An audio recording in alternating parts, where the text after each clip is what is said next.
ላይ ያነሳሳቸውና ሰዎች ዋና የሚባሉ የሚያሳስቱ በጋብቻ ጊዜ ሰውን ለተሳሳተ ጋብቻ የሚዳርጉ ዋና የሚባሉ ነገሮች አሉ። አንደኛው ውበት ነው። ይሄ የሚያቃዥ ውበት አለ።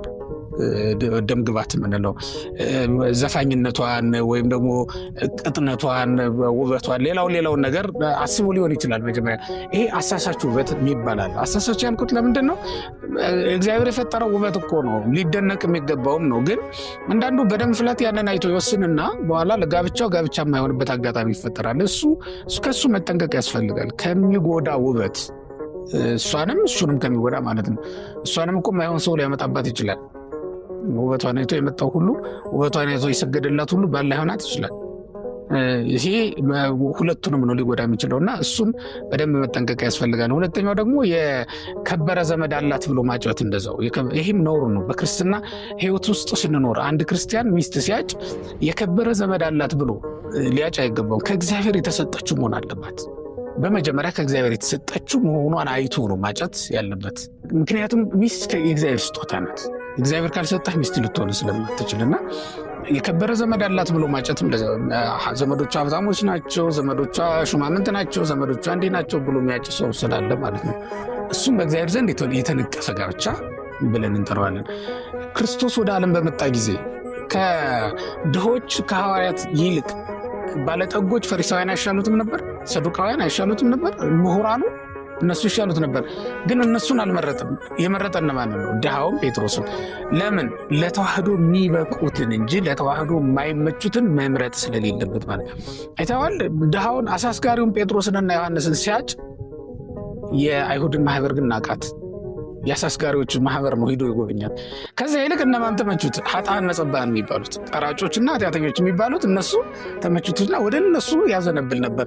አንተ ማዘንበል ያለበት ፍቅርህ ወደ ማን ነው? ወደ ምታጫት ሴት ነው አይደል? ምታጫት ሴት ደግሞ ምን አይነት ነው? እግዚአብሔር የሚወዳትና እግዚአብሔር የሰጣት መሆን መቻል አለባት። የከበረ ዘመድ ስላላት እንዲህ ስላላት ሀብት ስላላት እንዲህ እያልክ ከሄድክ ግን እሱ ምንድን ነው? የተነቀፈ ጋብቻ ተብሎ ሊያዝ ወይም የተነቀፈ መተጫጨት ተብሎ ነው የሚያዘው ማለት ነው። የእግዚአብሔር ስጦታ መሆኗን በምንድን ነው የምናረጋግጠው? እሱን እውነት ለመናገር ረቂቅ ነው ጉዳዩ። በእምነት ካልሄድክበት በስተቀር ልትረዳው አትችልም። እኔም ገልጬ ላስረዳህ አልችልም። ግን መጽሐፍ ቅዱስን ተመልከተው። አሁን መጽሐፍ ቅዱስ ምንድን ነው የሚለው? የኦሪት ዘፍጥረትን ስትመለከት ምዕራፍ 2 በተለይ ከቁጥር 20 ጀምሮ ያለው ከቁጥር 18 ነው የሚጀምረው። በእርግጥ እግዚአብሔር የሚናገረው ስለ አዳም ጋብቻ እየተናገረ የመጣው እዛ ላይ ነው። ግን ቁጥር 20 ላይ ስትሄድ ግን እግዚአብሔርም የፈጠራትን ሴት ወደ አዳም አመጣት። እግዚአብሔር ወደ አንተ ያመጣታል። ወደ አንተ የሚያመጣት ሴት አለች። ከአንተ የሚጠበቀው መቀበል መቻል። ከዛ በኋላ የእግዚአብሔር ስራ ማምጣትም፣ ያንተ ስራ ደግሞ መቀበል። አሁን ልዩነት የሚፈጠረው ችግር የሚፈጠረው እዚህ ላይ ነው።